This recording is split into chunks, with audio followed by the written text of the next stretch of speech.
I'll open the Tables workbook.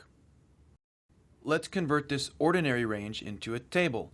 Select any cell on the range and then Insert Table. Confirm the table has headers and click OK. You'll notice Excel converted our range into a table. When the table is active, we get access to the Table Tools ribbon tab. This ribbon tab provides many tools for working with tables, including the table name field on the far left. The default table name is Table 1, but I recommend changing the name to something more descriptive. We'll name it TBL_data since table names can't contain spaces. Easy enough. Next, let's use a table in a formula and watch it auto-expand. In this exercise, we'll explore auto-expansion. Let's start by converting our range into a table. We like to use descriptive table names, so let's name it TBL_sales. Now, let's use a sum function to add up the table values. Our formula will use the table's name. Sum, open paren, and then there are several ways to get the table's name into the formula. My favorite way is to use the autocomplete list. Type the first few letters of the table's name, TBL, and then hit Tab to autocomplete. Close paren, hit Enter, and good. Let's inspect the formula and ensure it includes all values in the table. Perfect. And now for the moment of truth. Let's add some new data. Type the value, hit Enter, and bam! The table auto-expands to include the new value, and as a result, the sum function automatically includes the new value as well, and the crowd goes wild. In this exercise, we'll explore structured table references. Let's use the shortcut Control-T to convert our trial balance data range into a table. Let's name it TBL_TB. Now, we need to write a formula to compute total debits. We use the sum function and the structured table reference for the debit column.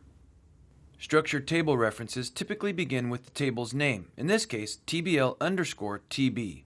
Now, to reveal a list of structured references, use the open square bracket on your keyboard. The top of this list shows the column references and the bottom shows various row references. We need the debit column, so we select Debit and Tab to autocomplete. Close the square bracket and the function, got it. And we can do the same thing to compute total credits. Sum function, table name, column name, close it out, and got it. We use structured table references to refer to areas within the table. In this exercise, we'll explore the automatic fill down feature of tables. Start by converting our range into a table. Confirm the table has headers and OK. Now, we'll name this table TBL_tax-data.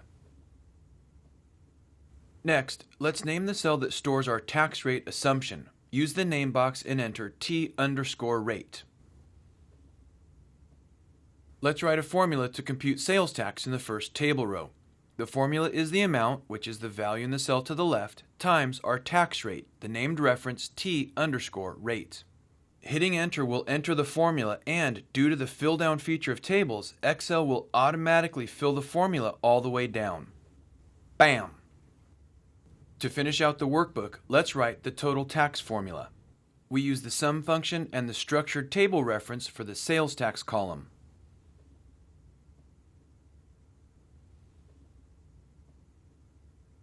Got it. As we add new data to the table, Excel will babysit the calculated field and automatically fill the formula down through all new rows. Now that's what I'm talking about. In this exercise, we'll explore the total row. Let's start by converting this range into a table. We'll name it TBL_vendor_purchases.